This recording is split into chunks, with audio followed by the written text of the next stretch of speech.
Hey guys, it's Brent from Leo Hardware, and today I'm going to be teaching you how to fix your deformed patio door track. Over time, with extended use, your patio door can wear the track down, and it causes all these little grooves in the track.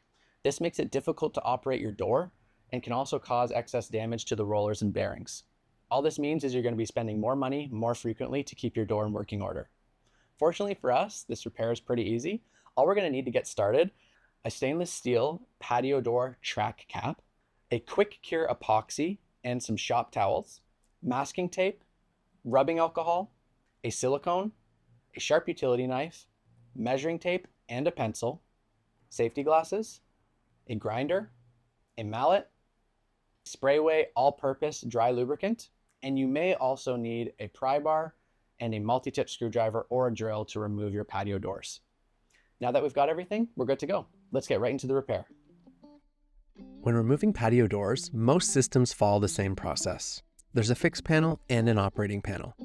The fixed panel is usually held in place with clips along the sides and sometimes at the top and bottom.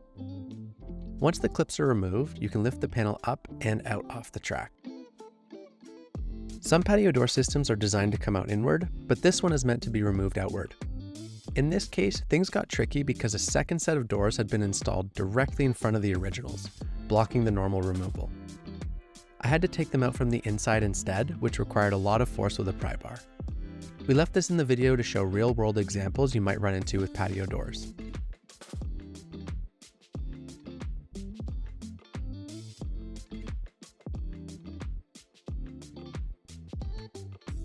When assessing track damage, it's common for the rail to mushroom out where it's been crushed.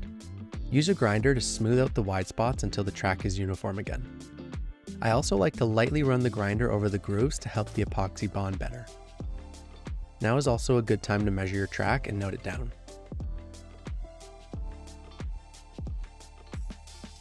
Next, clean the track thoroughly with rubbing alcohol to remove oils and dirt. Once dry, apply painter's tape to create a dam for the epoxy. Press the tape firmly so it doesn't leak.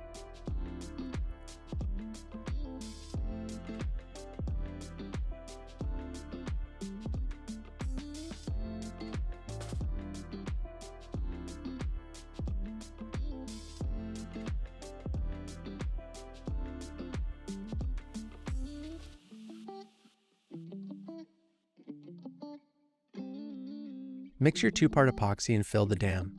Let it sit for about 30 minutes until it's workable. While it's setting, cut your track cap to size.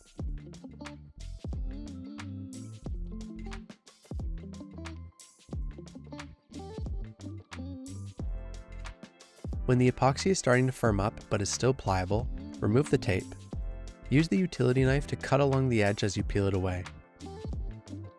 At this stage, shaping is easier, so trim any high and wide spots to match the original track. Now fill the inside of the track cap with a thin layer of silicone, just enough to hold it in place. If you use too much, wipe away any excess once it's installed. Line up the cap and gently snap it over the track with a mallet. Once the cap is fully seated, lubricate it and reinstall your door. Adjust the wheels if necessary. Finally, lock the door and avoid using it for at least 24 hours. This gives the silicone and epoxy time to fully cure, preventing the door from shifting the track cap out of place. And now we're done. As you can see, the patio door opens and closes smooth and no longer rattles. If you have any questions about this repair, please leave a comment below, and you can find all the tools and supplies used for this video in the description. Thanks for watching and have a good one.